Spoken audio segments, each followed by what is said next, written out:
আমাদের পেশাটা কথা বলা নিয়েই, সাবমিশন নিয়েই, অলওয়েজ প্রেজেন্টেশন, নিজেকে প্রেজেন্ট করতে হয়, একটা পরীক্ষার মুখোমুখি থাকতে হয় সবসময়।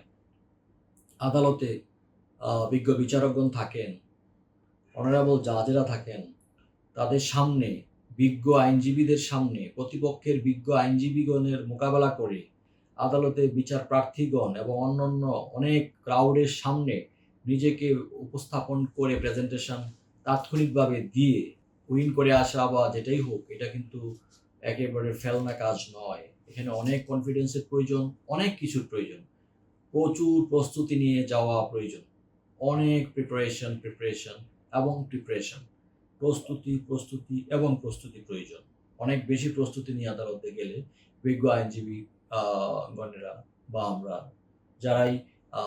এই প্রফেশনের সাথে জড়িত আছি, ইনশাল্লাহ ভালো করার সম্ভাবনাই